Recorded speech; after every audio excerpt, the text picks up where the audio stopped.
Well, the Games, of course, are a diplomatic event as well, with French President Emmanuel Macron welcoming more than 100 heads of state.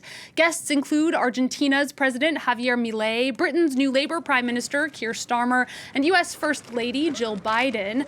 The Israeli President Isaac Herzog will also be there under tight security, as will the head of the Palestinian Olympic Committee, representing Palestinian Authority leader Mahmoud Abbas. Ukrainian President Volodymyr Zelensky has not confirmed whether he will attend, while Russian President Vladimir Putin is not invited due to the war in Ukraine. Well, these games come at a time not only of global conflict, including in Gaza and Ukraine, but also political turmoil here in France. For more, we can bring in our international affairs commentator, Douglas Herbert. Doug, I think it's fair to say that these games come at a particularly tense time. Look, you can almost take that sentence, Allison, and apply it to any games, right? When is the world completely at peace just because it's an Olympic game? But it does seem, it's not going out on a limb to suggest that the world seems particularly restive right now. There seems to be a lot of geopolitical fraughtness, if you will. And look, the Olympic, this Olympic truce idea, which Emmanuel Macron has called for, which the organizing committee have called for time and again in leading up to this Olympics, none of them had any illusions that it was going to lead to all of a sudden all of the warring nations, all the conflicts, just calling it off for the next 16 days.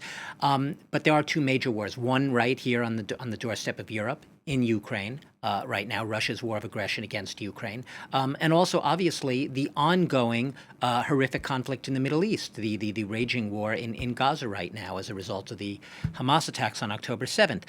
Both of those conflicts are not just looming large; they are looming giantly over these Olympics. The security, you mentioned the Israeli president and the Israeli delegation, very tight security accompanying them, as well. The Russians, aren't even here because of the war in Ukraine.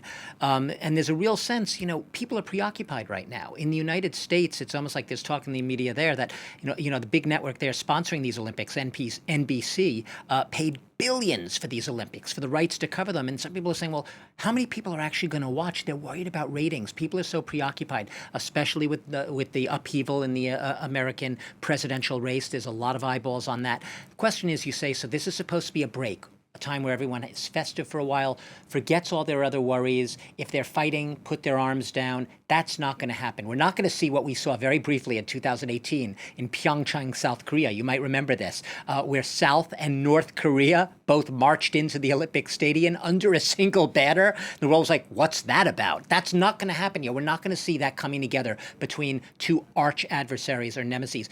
Just, on the contrary, we're going to see a lot of physical separation in the Olympic Village for obvious reasons. The Israeli delegation, the Palestinian delegation of athletes are being kept at a distance. There's been a lot of logistical nightmares trying to figure out, who right now hates whom and who should we keep apart. It's going to be very, very tough. The Olympic spirit may be there, and a lot of people are very much enthusiastic and ready to cheer over the next 16 days, but there's also looming large the weighty concerns of the world.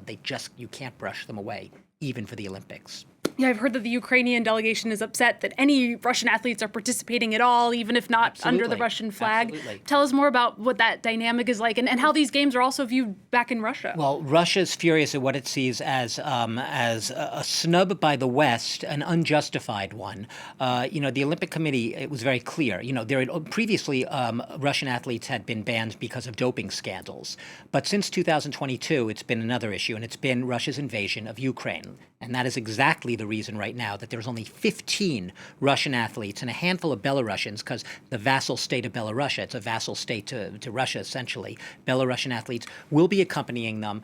The fact that only 15, as opposed to, I think it was 330 or something Russian athletes in Tokyo, and even back then there were, some bans on Russian athletes, they will all be competing, not as Russians with the Russian flag and the Russian anthem. They will be competing as independent, neutral athletes. That's a designation.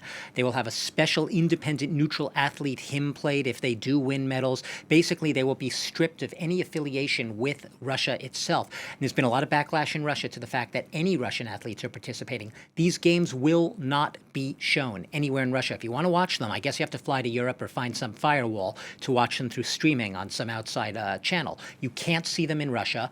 The Russians are framing this really as just another chapter in their existential struggle with the West out to get them, the West out to humiliate Russia. There is no talk of the actual reason for this ban, which is its invasion of Ukraine. Vladimir Putin's not too happy, and I could probably go on a limb and say that he is not going to be watching these games himself.